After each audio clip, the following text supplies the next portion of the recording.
فتمن سے اس کا معنی ہوتا ہے روک ڈھال، یعنی سرکار نے اپنی صاحبزادی کا نام فاطمہ رکھا کیوں کہ اللہ رب العزت نے آپ کو جہنم کی آگ سے محفوظ فرما دیا ہے، اس لیے آپ کا نام فاطمہ رکھ دیا گیا۔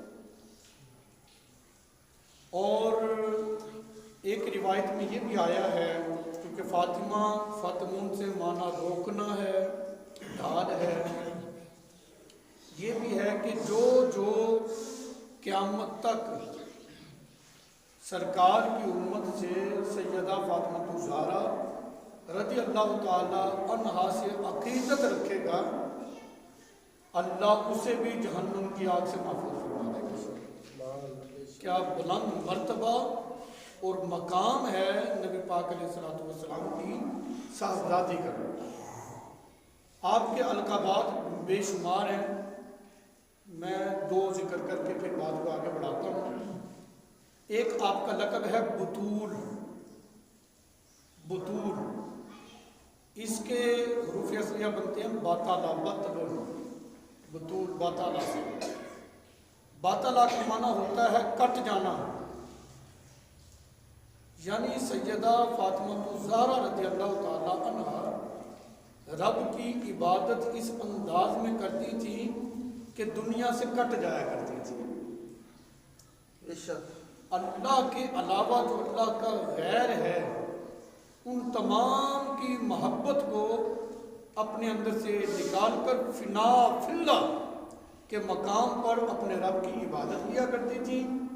ایسی عبادت گزار عابدہ زاہدہ سیدہ فاطمہ الزہرا رضی اللہ تعالی عنہا، اس وجہ سے آپ کو بطول کہا گیا ہے، یہ آپ کا لقب ہے کہ دنیا کی خواہش، دنیا کی محبت جو ہے وہ آپ پر غلبہ نہیں کر سکے، بلکہ مکمل کامل اکمل محبت جو ہے سیدہ کو پیدا کرنے والے رب کے ساتھ۔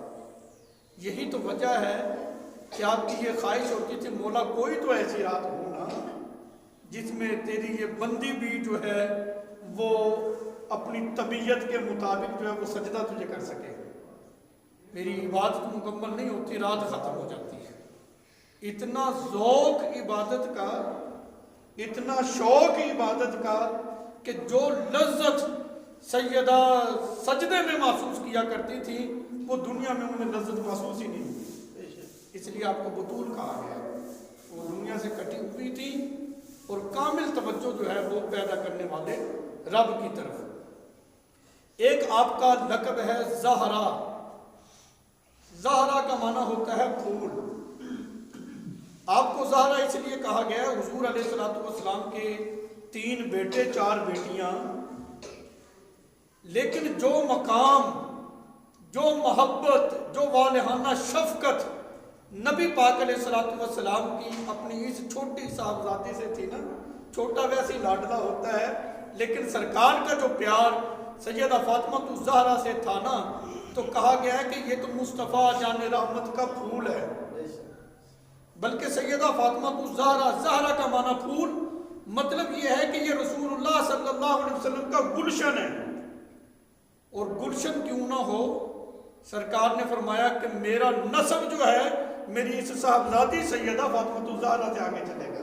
سبحان اللہ، سبحان اللہ۔ اب آپ دیکھ لیں اولاد فاطمہ سید، سرکار علیہ الصلوۃ والسلام نے فرمایا نا کہ میرا نسب اس بیٹی سے چلنا ہے، تو یہ فاطمہ جو ہے یہ سرکار کا گلشن ہے۔ اللہ اکبر۔ اگلی بات آپ کو بہت زیادہ ذوق دے گی، یہ امام منذری نے الترغیب والترہیب کے اندر اس کو لکھا ہے، اس روایت کو ذکر کیا ہے۔ نبی پاک علیہ الصلوۃ والسلام مسجد نبوی شریف میں تشریف فرمائے، آپ مسجد سے باہر تشریف لائے، شیخین حضرت ابو بکر صدیق رضی اللہ تعالیٰ عنہ اور حضرت عمر فاروق رضی اللہ تعالیٰ عنہ باہر کھڑے ہیں، 2 اور صحابی ہیں، ایک سرکار ہو گئے، 4 یہ صحابی ہو گئے۔ سرکار باہر تشریف لائے، وہ صحابہ بھی حضور کے ساتھ، چلتے چلتے حضرت ابو ایوب انصاری رضی اللہ تعالیٰ عنہ کا محلہ آ گیا. جب اس محلے میں پہنچے، صحابہ کی عقیدت اور محبت رسول اللہ صلی اللہ علیہ وسلم سے دیکھو. خوشبو رسول کو محسوس کرتے ہوئے جلدی سے گھر سے باہر آئے، دروازہ کھولا.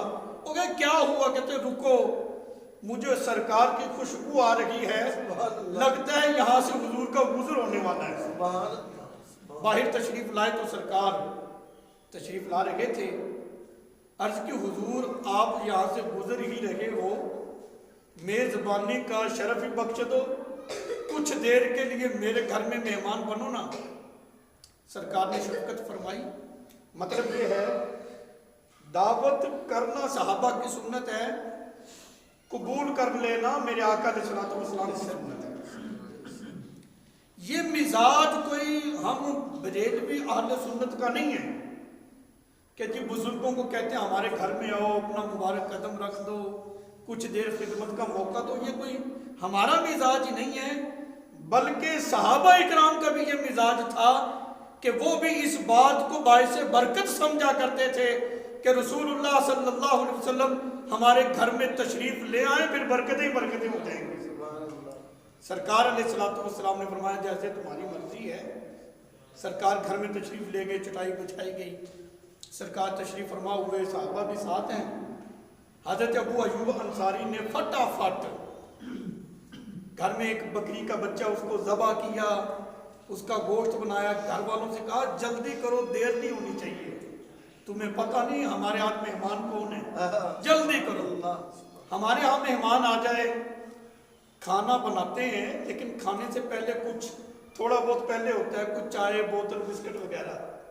حضرت ابو ایوب انصاری نے اس ماحول کے مطابق کھانا تیار ہونے میں تو کچھ ٹائم لگنا ہے، جلدی سے کچھ کھجوریں جو ہیں وہ رسول اللہ صلی اللہ علیہ وسلم کی خدمت میں پیش کی. سرکار اسے بھی قبول فرما لیں. اب جو میں بات یہاں پہ کرنے لگا ہوں نا، اس بات کو آپ نے بڑی توجہ کے ساتھ سننا ہے کہ نبی پاک علیہ الصلوۃ والسلام کی صاحبزادی جو ہے کتنی بڑی صابرہ شاکرہ تھی، اور حضور علیہ الصلوۃ والسلام کو اپنی صاحبزادی سیدہ فاطمہ الزہرا سے کتنا والہانہ پیار تھا. کھانا تیار ہو گیا، دسترخوان پہ لگ گیا. جب حضور علیہ الصلوۃ والسلام کے سامنے کھانا آیا، آنکھیں نم ہو گئی، آنکھوں میں سے آنسوؤں کی جھڑی بند گئی. عرض کی حضور کیا ہوا؟ آپ فرمانے لگے کئی دنوں سے میری بیٹی سیدہ فاطمہ الزہرا بھی بھوکی ہے، ایسا کرو کچھ کھانا ان کو بھی پہنچا دو. سبحان اللہ. یہ میں کس گھر کی بات کر رہا ہوں؟ یہ ایک پیغام ہے ہماری ماؤں، بہنوں اور بیٹیوں کے لیے. اللہ اکبر. یہ کوئی ایک دو دن کی بات نہیں، حضور نے فرمایا کئی دنوں سے بھوکی ہے، ایسا کرو کچھ کھانا ادھر بھی پہنچاؤ. لیکن ایسی صابرہ ہیں، ایسی شاکرہ ہیں کہ اس کے باوجود بھی کوئی شکوہ نہیں کیا رب کی بارگاہ میں، پھر بھی اپنے رب کی خوب عبادتیں کرتی رہی ہے. سبحان اللہ. کہ مولا میں تیری اتنی عبادت کرتی ہوں، مجھے کھانے کے لیے کچھ ہے ہی نہیں.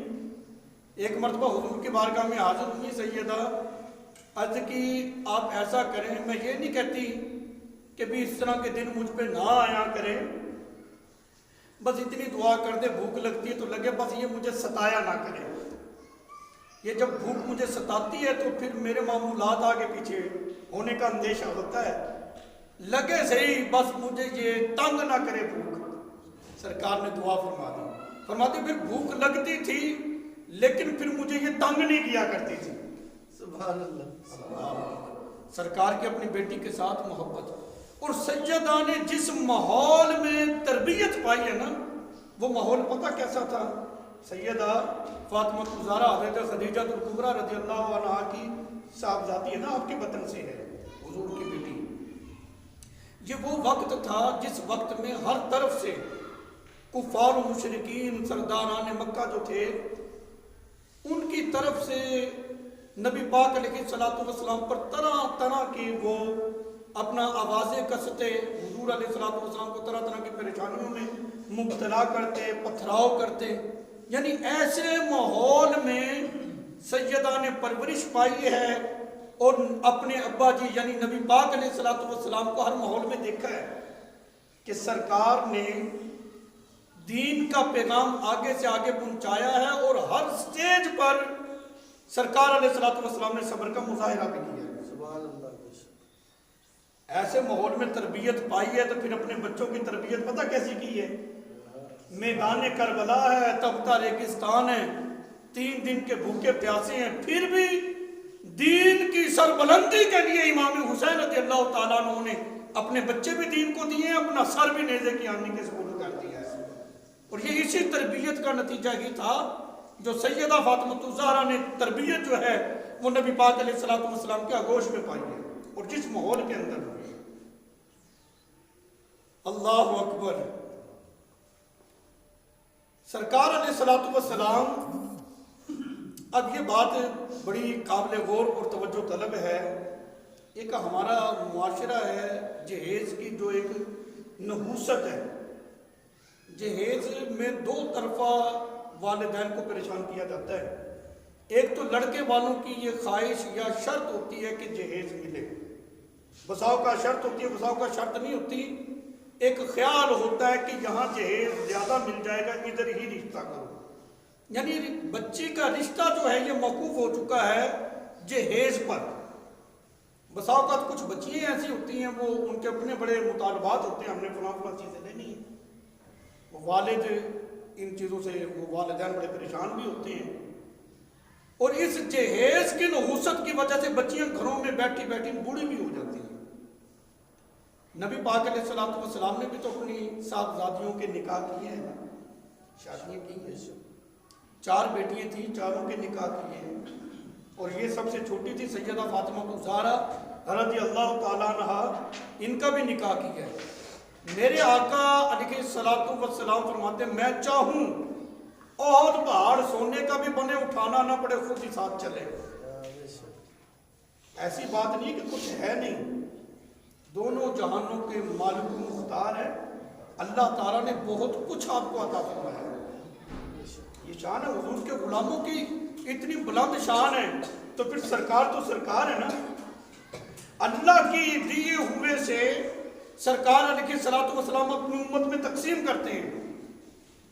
اس کے باوجود جب نکاح ہوا ہے تو کتنے سامان کے ساتھ اپنی بیٹی کو رخصت کی ہے۔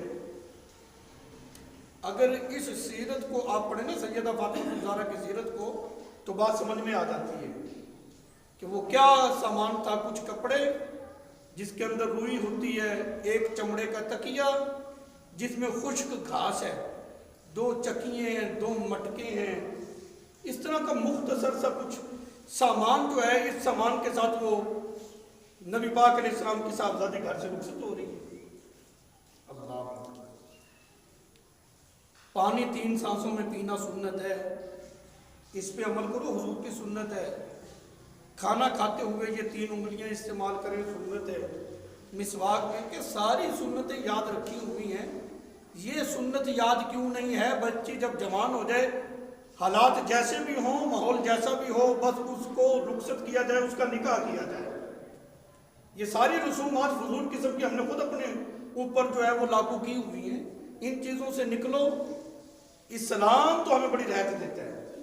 میں یہ سمجھتا ہوں اسلام کے اندر جو سب سے آسان چیز ہے، اور اسلام نے جو سب سے آسان چیز رکھی وہ نکاح ہی ہے۔ اس کے اندر کوئی بھی شرط نہیں ہے، نہ مولوی کی شرط ہے، نہ مسجد کی شرط ہے، کچھ بھی نہیں ہے۔ 2 گواہ ہوں، لڑکا اور لڑکی خود ہی ایجاب و قبول کر لے کہ میں نے نکاح کیا، دوسرا کہ میں نے قبول کر لیا، نکاح ہو گیا۔ اسلام تو اتنی رعایت دے رہا ہے۔ دیگر مذاہب کے اندر تو ایسا نہیں ہے۔ عیسائی مذہب میں تو پادری سے ٹائم لینا پڑتا ہے، گرجا گھر میں جانا پڑتا ہے، پھر جا کے نکاح ہوتا ہے، ایسے نہیں ہوتا۔ اسلام نے تو یہ بھی پابندیاں نہیں لگائی۔ مسجد میں اگر نکاح ہو باعث برکت ہے، لیکن کوئی شرط نہیں ہے۔ اتنا آسان مذہب اور اتنا آسان نکاح کو اسلام کے اندر رکھا گیا ہے، اور نبی پاک علیہ الصلوۃ والسلام نے سب کچھ ہوتے ہوئے اپنی صاحبزادیوں کو یوں رخصت کیا۔ سب کچھ دے بھی سکتے تھے، دیا نہیں، کیوں؟ تاکہ میری امت کے جو غریب باپ ہیں کہیں ان کے لیے یہ سنت نہ بن جائے کہ وہ بھی 20 ٹرکوں کے ساتھ اپنی بیٹی کو رخصت کریں، نہ اتنا سامان ہو، نہ وہ بچی کا نکاح کر پائے۔ کتنی رعایت رکھی ہے سرکار علیہ الصلوۃ والسلام نے اپنی امت کے غریب باپوں کی، تو ہم خود اپنے لیے کیوں مشکلیں کھڑی کر رہے ہیں؟ اگلا انداز بڑا خوب ہے،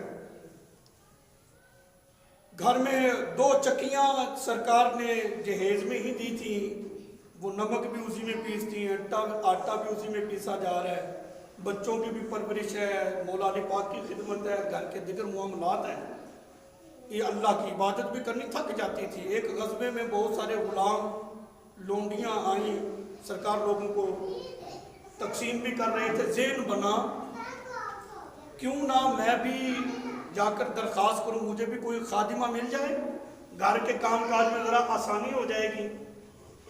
اب یہ چیپٹر جو ہے بڑا قابل غور ہے، حدیث پاک میں جو ہے سیدہ جو ہے وہ نبی پاک علیہ الصلوۃ والسلام کی بارگاہ میں، ایک روایت میں آتے ہیں مولا علی پاک نے کچھ ذہن بنایا تھا کہ لے لو، تمہارے لیے بھی کچھ آسانی ہو جائے گی، آپ چلے جاؤ۔ سیدہ حضور کی بارگاہ میں گئی، کچھ کہہ نہ پائیں، کیسے کہوں؟ ایک مرتبہ مولا علی پاک بھی تھے، سرکار نے پہلے بھی پوچھا بعد میں بھی پوچھا، بتاؤ تو صحیح، عرض کی بھی کام کاج کافی ہوتے ہیں، قصہ مختصر، ایک خادمہ ہمیں بھی عنایت کر دیں۔ نبی پاک علیہ الصلوۃ والسلام نے فرمایا نہیں، یہ ہیں تو صحیح لیکن بیٹا میں تمہیں عطا نہیں کرتا، میں تمہیں اس سے بہتر کچھ دے دیتا ہوں۔ ایسا کرو جب تھک جاؤ نا، رات بستر پر آیا کرو تو 33 مرتبہ سبحان اللہ، 33 مرتبہ الحمدللہ، 34 مرتبہ اللہ اکبر پڑھ لیا کرو، تمہیں راحت مل جایا کرے گی، تھکاوٹ اتر جایا کرے گی، جس کو تسبیح فاطمہ کہتے ہیں۔ غور کریں، سرکار علیہ الصلوۃ والسلام دے دیتے تو قیامت تک کسی کی یہ جرت تھی کہ نبی پاک علیہ الصلوۃ والسلام کے بارے میں یہ اعتراض کرتا کہ اپنی بیٹی کو کیوں خادمہ دی، کیوں لونڈی دے دی؟ کسی میں تھی یہ ہمت؟ سرکار علیہ الصلوۃ والسلام جیسا کرے اللہ تعالیٰ ویسے ہی قانون بنا دیتا ہے، لیکن نبی پاک علیہ الصلوۃ والسلام نے اپنی بیٹی کو خادمہ نہیں دی، کیوں؟ قیامت تک کے اپنی امت کی تربیت فرما دی کہ میں اتنا مشفق باپ ہوں، اتنا پیار کرتا ہوں اپنی بیٹی سے، اس کے باوجود میں اپنی بیٹی کے لیے پسند یہ کرتا ہوں یہ اپنے ہاتھوں سے اپنے شوہر مولا علی پاک کی خدمت کرے، اپنے بچوں کی خدمت کرے، ان کا کھانا اپنے ہاتھوں سے بنائے۔ آج ہم کوئی نئے والد بن گئے ہیں، بچیوں کے باپ، ہمارا کوئی انوکھا ہی پیار ہے۔ اکثر جو ہے جو ریشو ہے ہمارے پاکستان میں، خاص طور پر پنجاب کے اندر، وہ طلاق کی بنیادی ضرورت یہ بنتی ہے کہ ہماری بچی کام نہیں کرے گی، وہ بھی ضد پہ آ جاتے ہیں، کام تینوں کرنا ہی پینا، اس پہ جھگڑا ہو جاتا ہے۔ جب سرکار علیہ الصلوۃ والسلام اپنی بیٹی کے لیے پسند کرتے ہیں اپنے شوہر کا کام یہ اپنے ہاتھوں سے کرے، تو کیا ہمارے لیے یہ سنت نہیں؟ ہم بھی اپنی بیٹی کے بارے میں یہی پسند کریں کہ یہ اپنے ہاتھوں سے ہی اپنے شوہر کا کام کرے اور اس کی خدمت کرے، اور بچیوں کی تربیت کی جائے، ماں باپ خود تربیت کریں۔ بیٹا شوہر کی خدمت کرنا، یہ کوئی خدمت کرنے سے بندہ کوئی ملازم اور نوکر نہیں بن جاتا، بلکہ یہ تو رسول اللہ کی صاحبزادی سیدہ فاطمہ الزہرا رضی اللہ تعالیٰ عنہا کی سنت ہے، اور اس چیز کو سرکار نے پسند فرمایا ہے۔ جو کام حضور پسند فرمائیں، جو کام سیدہ فاطمہ الزہرا کرے، اگر ہماری وہ بچیاں کام کریں تو کوئی ملازم اور نوکر نہیں ہے، بلکہ یہ تو سیدہ کی سنت ادا ہو رہی ہے۔ یہ چیزیں ہم اپنی بچیوں کو سکھائیں اور اپنی بچیوں کے لیے یہی پسند کریں جو سیدہ فاطمہ الزہرا رضی اللہ تعالی عنہا کے لیے سرکار نے پسند کیا۔ اگلی بات مزید لطف دینے والی ہے، نبی پاک علیہ الصلوۃ والسلام اپنی صاحبزادی سے پتہ کتنا پیار کرتے تھے۔ حدیث پاک ہے الفاطمہ بضعۃ منی، حضور نے فرمایا کہ فاطمہ میرا ٹکڑا ہے، فاطمہ میرا ٹکڑا ہے۔ بدعۃ حدیث میں استعمال ہوا ہے، یہ مسلم شریف کے اندر بھی الفاظ ہیں، دیگر کتب حدیث کے اندر بھی آیا ہے، بدعۃ۔ سب سے پہلے بدعہ کا معنی معلوم کر لیں، پھر جا کے پتہ چلے گا کہ سیدہ کا مقام کیا ہے۔ بدعہ کے 2 معنی ہیں،